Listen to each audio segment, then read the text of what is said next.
movie by Mr. Chips. It is set during the Blitz in London. And that kind of puts some things in context.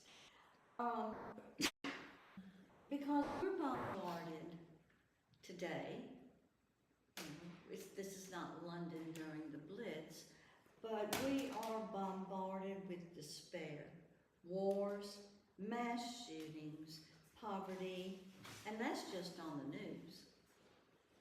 Personally, we may experience loss of hope, loss of heart, self-doubt, loneliness, indecision, physical limitations, and illnesses, just to name a few.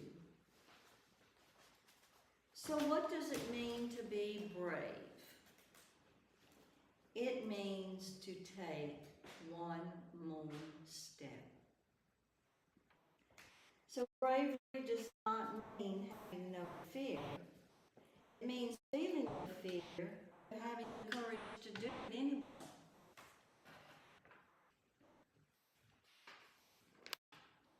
The funny thing about brave acts is that they never really feel brave while we're doing them. Instead, they feel scary, painful, necessary, overwhelming, anything but brave. There may be times when it doesn't necessarily feel like much at all, until later, or when someone comments that it was a brave thing to do. I know I've been in situations that were immediately scary, and I just did, and I didn't think anything of it, and I certainly wasn't the only one. I didn't think anything of it, but it was like when it was over, it was like, yeah, I can't believe it. What was I thinking? Type of thing, okay? So it's later sometimes when we realize, or when somebody comments that it's a brave thing. Bravery can mean so many things, big and small. Sometimes bravery means just putting one foot in front of the other on a day we'd rather curl up in bed. Other times, it means accepting that we need to stay in bed and show some self-love. Sometimes bravery means fighting for others. Other times it means asking for help. Sometimes bravery means risking it all in the pursuit of what sets our hearts on fire. Other times it means learning to be content with what we have and where we are. Anytime we create anything and put it out into the world, we are showing immense bravery. Every time we do anything that involves risk, uncertainty, exposure, we're being brave. And ultimately, at the heart of every brave decision is love.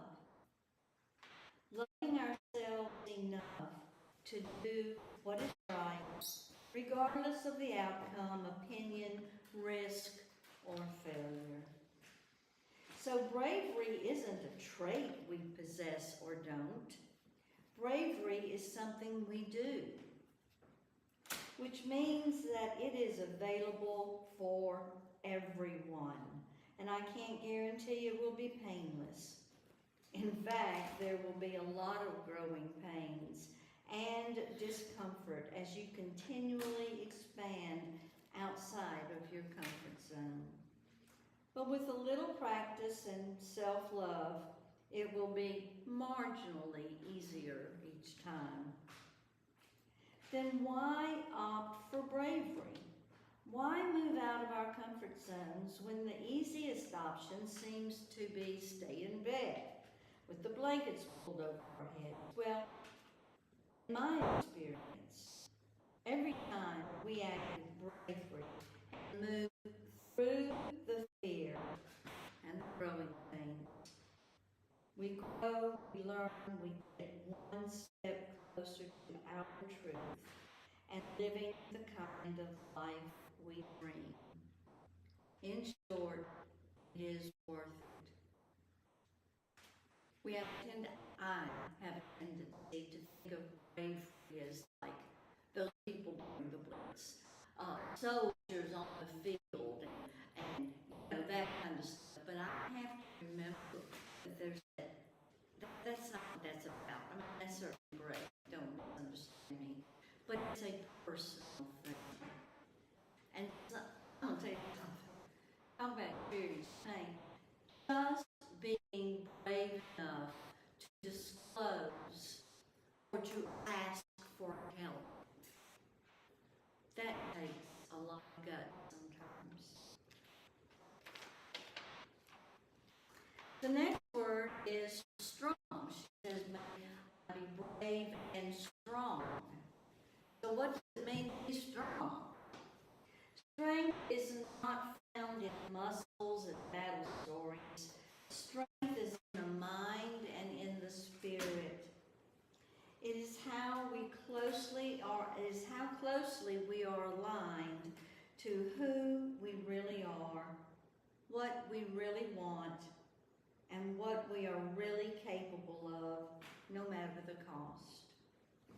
Another word for this type of strength is resilience.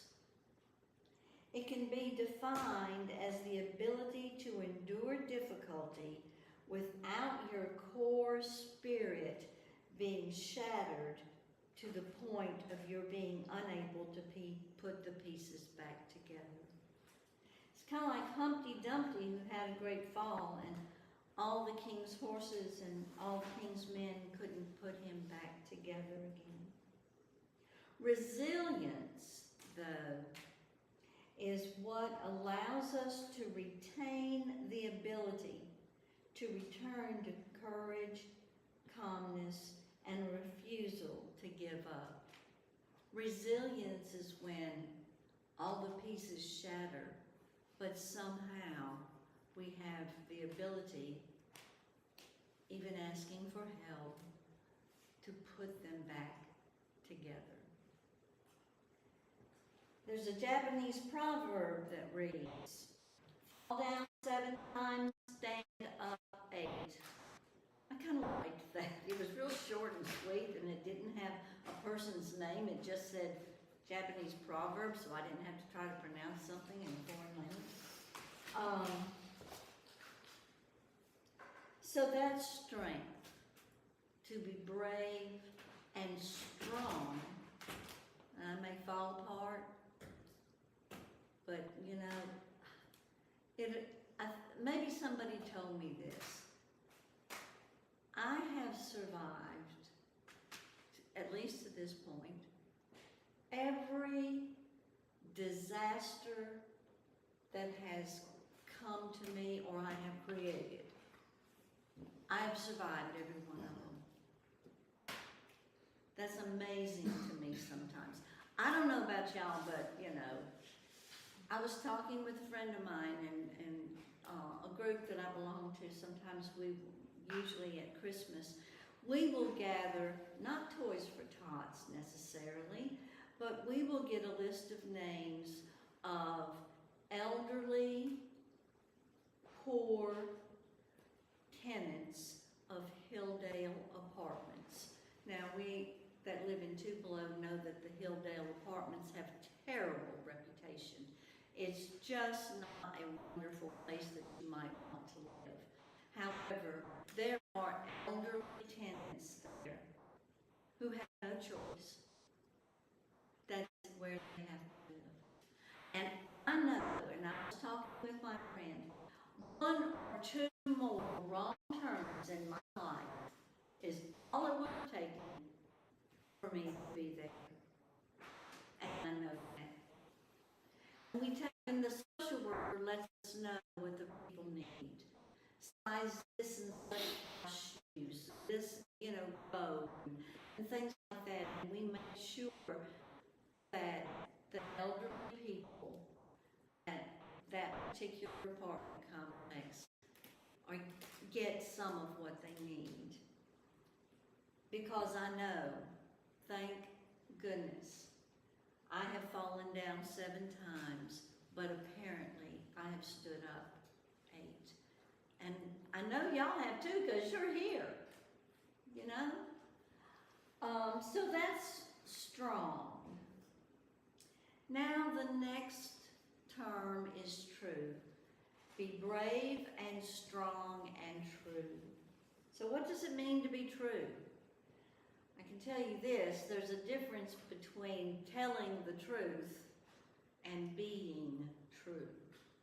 There is a real difference. To be true means that your actions reflect your beliefs and that your beliefs are based on correct principles such as integrity, honesty, respect, and reliability. To be true is to be authentic. What I believe lines up with what I say, which lines up with what I do. That is a tall order. It is really a tall order. I learned that little truism many, many years ago, dismissed it as malarkey, and then had to start over and say, gee, let me explore this and see what I can do with it.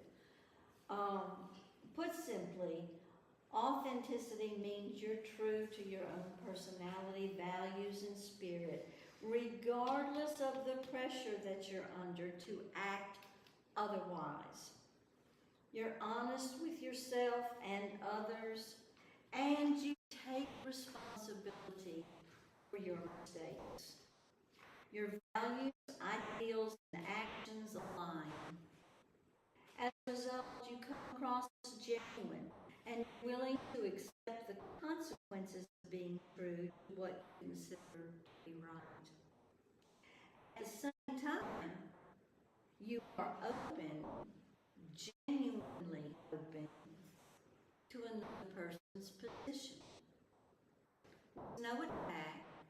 Genuinely open means that when some person that I didn't vote for is on a rampage, I hate campaign season, oh my God, is on a rampage about the candidate I preferred, and I'm listening to a person, I need to consider their opinions, their position with authenticity, being genuine, being open.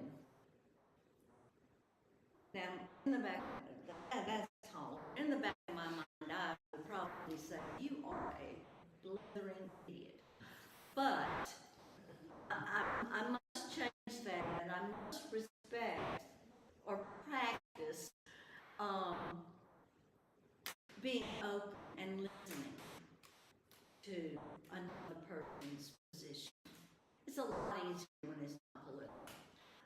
Being open to another's position. All this together can be summed up in doing the right thing.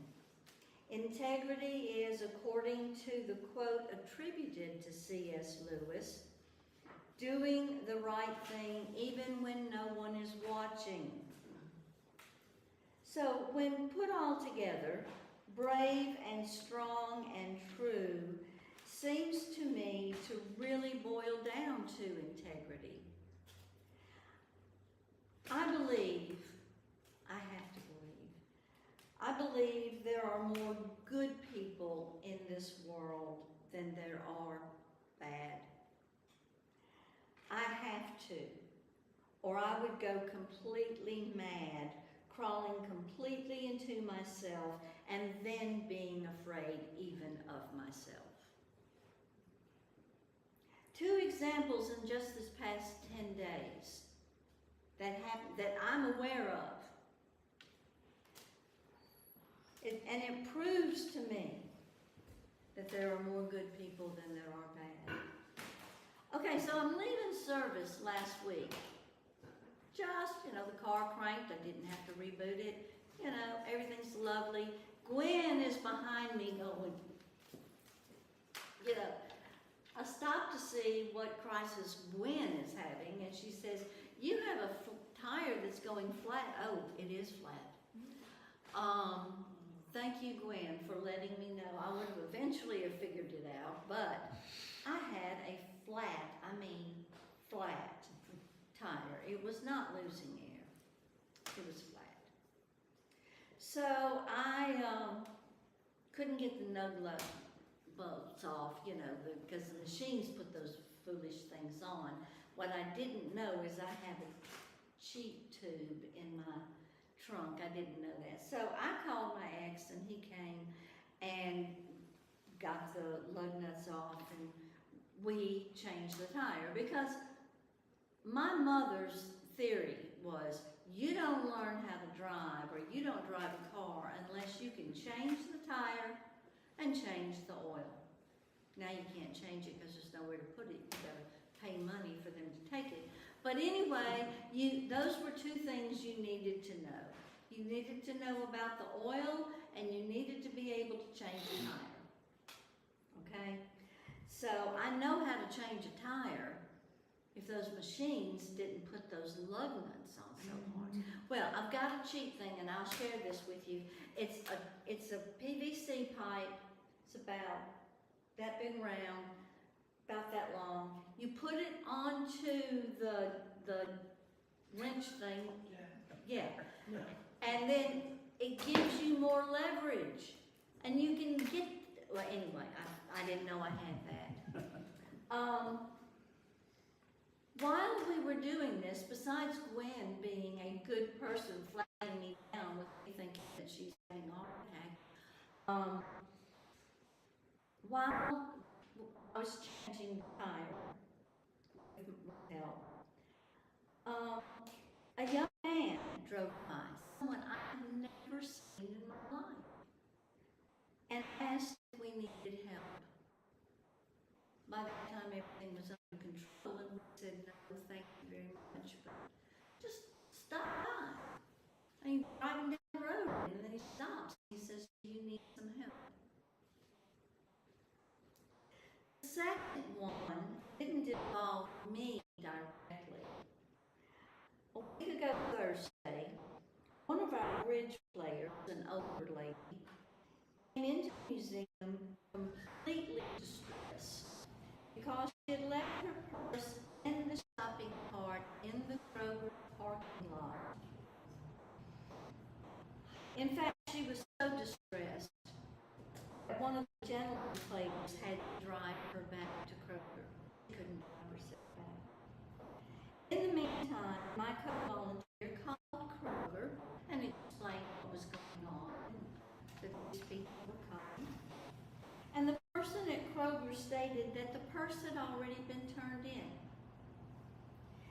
And it had been turned in intact, and the person who turned it in did not leave his name.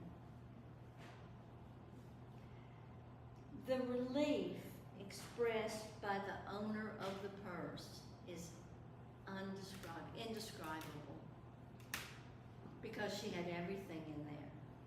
Okay, you know how our old folks do. I mean, she had her Social Security card, driver's license, everything, Medicare card, everything, and nothing was disturbed. And the lady at Kroger told my co-volunteer, she said, you know, this may surprise you, but there are many more people who turn in these items than don't. There are more good people in the world than there are bad.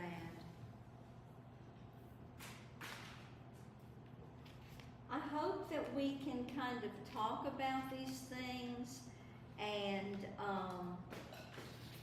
maybe you've got role models or examples of your own. I'm going to, no I'm not. I'm going to get, I was going to extinguish the challenge, but it took, you know, so much effort to light it. I think I'll let it stay lit for just as long as possible. a challenge to you all and to me. Do something good, kind, helpful, whatever, for someone, and don't get caught. Don't tell anyone that you're the one that did it. And don't brag on yourself. I have a little trouble with that. You're not going to believe what happened and what I did. No. Do something kind, generous, brave, and true, and strong. And don't get found out. That's a challenge. So I would like to, we have about 20 minutes, to talk about this, to talk about your experiences with this, or your experiences with others.